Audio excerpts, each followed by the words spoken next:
Yo, this your boy Cervon checking in with Court and the hip hop, man. I'm here to deliver y'all the hip hop news, man. I know some of these things we kind of touched down on Mic Check, but I wasn't able to go too much in detail. And we have some more details and some further developments now on some of these things I could speak on. So here I am here to give it to you guys, the people. All right. So let's get into it. Did he do it? Did he not? I don't know. I just know I'm tired of hearing about it. I know the trial begins May 5th, and it's for this guy, Diddy, man. He is still housed in in federal prison, man, and in Brooklyn, man, which he still maintains his innocence. Right now, prosecutors have expanded the indictment, which adds two new alleged victims to the case that are alleging that he forced them to a sex trafficking scheme.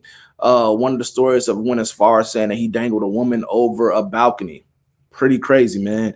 I know there's a bunch of documentaries out right now, the fall of Diddy, the downfall of Diddy. There's a bunch of them right now. You take your pick, man.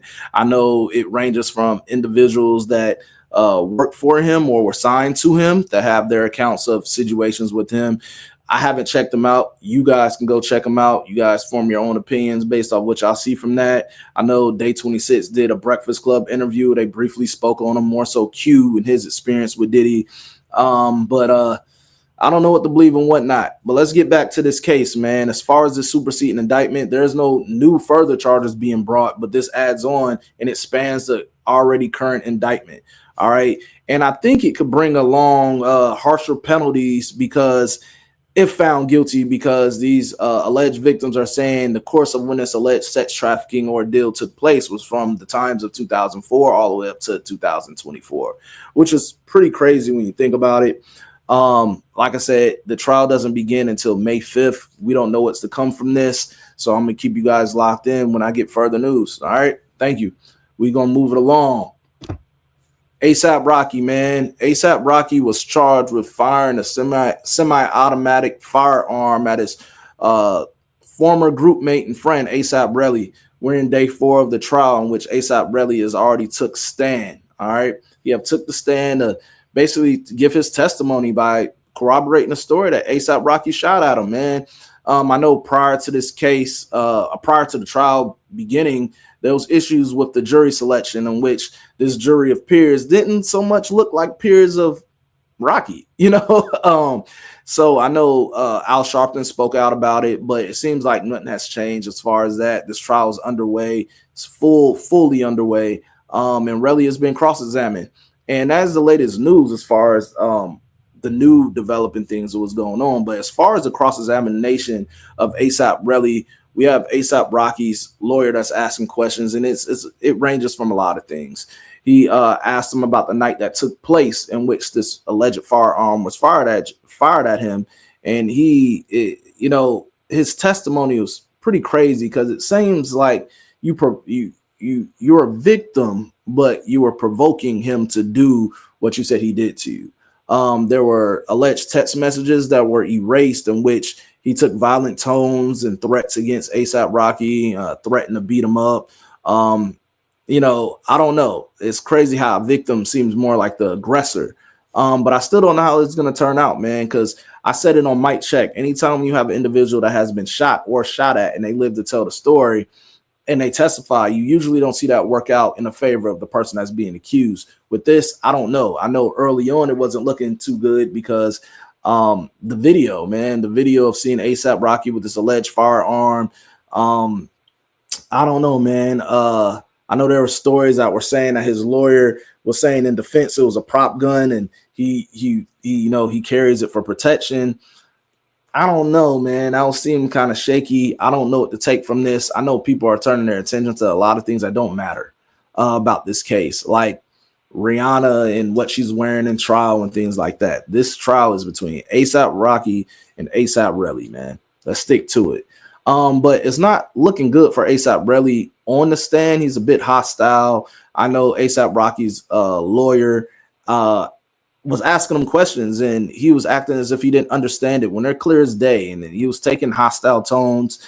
I know they had a phone call that allegedly took place between A$AP Rocky and Wale, And ASAP Relly immediately said, "This is AI. I don't know who that is. I don't recall having this conversation." But he proceeded to want to listen to it. And the judge was like, "Okay, if you said that this wasn't you, there's no need for us to keep playing it. You said it wasn't you, right?" And he's like, "Oh, I just want to hear it for 2 more seconds. I just want to, because I don't recall having a conversation." The judge is like, "You said it's not you. It doesn't matter, right?" So, I mean, there's a lot of things that's going on with this. The video is out there. I'm just summing up what the news is right here while keeping it detailed for you guys. So as new developments come, I'll give you the news on that. But they are on day 4, and we'll see what transpires throughout next week and how this trial is going to wrap up. All right.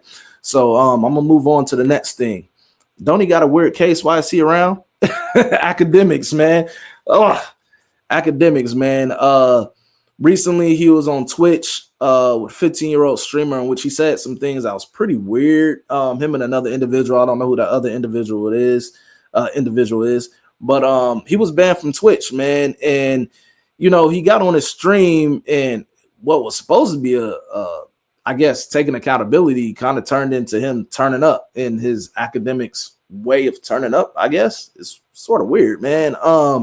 But I don't know. The accountability doesn't seem to be there much, but in his defense, he has spoke out since the Twitch ban. He's saying that he respect the rules and respect the platform. He kind of wants to be more of a low-key streamer now. And he says the reason that he was banned was because of a conversation that he had with Aiden Ross, who was also banned, about a conversation in which he asked Aiden, did he send $10,000 to Kendrick's cousin for medical needs?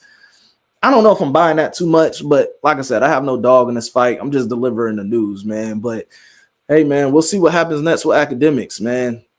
I don't know. I know that stream, him being able to stream on Twitch, I don't know how much money he made off it, but I know it could take a hit. Yeah, so we'll see what happens from there, man. I'm going to move on to the next thing, which is better news, man. Lucci's home, man. Lucci is free. Lucci is free. We seen video today of him being released and basically sharing that moment with his family, and he's hugging and being embraced of being out and being free. He took a plea deal in which he got some counts that were dropped as a part of that plea deal, in which he was sentenced to 20 years with time served. And in the result of that, he only ended up really serving a year. He held it down, man. He really did hold it down. I'm not going to lie to you guys. In which he will be on parole throughout 2031. There are some conditions upon this release, and I want to get to it because I don't want to kind of paraphrase this and sum this up. So I'm reading directly from the reports from WSB TV 2. It says that Lucci must live with his mom. That's kind of crazy. Submit the drug tests, stay away from gang members, refrain from gang activities, avoid firearms, and can't leave the state without permission from his parole officer. Ugh. I don't know how that's going to work out, but it's not as worse as what we heard with Thug's conditions. I think this is pretty manageable for Lucci, man. I wish him the best. He's out. He's free, man. He's a free man. I'm tired of seeing hip-hop on trial. Tired of seeing rappers on trial, rappers getting locked up, rappers getting killed, man. Let's just keep it the music, man. Let's keep on getting money and creating this generational wealth, man, and inspiring the next ones to come in and get this money too, man, and create things that we could keep on making this hip hop stuff great, man. So that is the news that I have for you guys, man. I told you guys I was gonna keep it brief and as detailed as possible so you guys can get an understanding of what's transpiring with this latest hip hop news. I'll be sure to keep you guys up abreast on anything else that comes forward, whether it's gonna be on Mic Check or doing this again, man. I'm just here to deliver the news to you guys. Big shout out to the Court and the Hip Hop team, Mike, Ron, Super, Leroy, all you guys. Make sure you check out our shows, Mic Check, The Weekend Rhyme, and any shorts that we have coming to you guys, because we're here to keep delivering the content for y'all, the people, and for the culture, man. I appreciate y'all. And my name is Cervon, and I'm checking out. All right.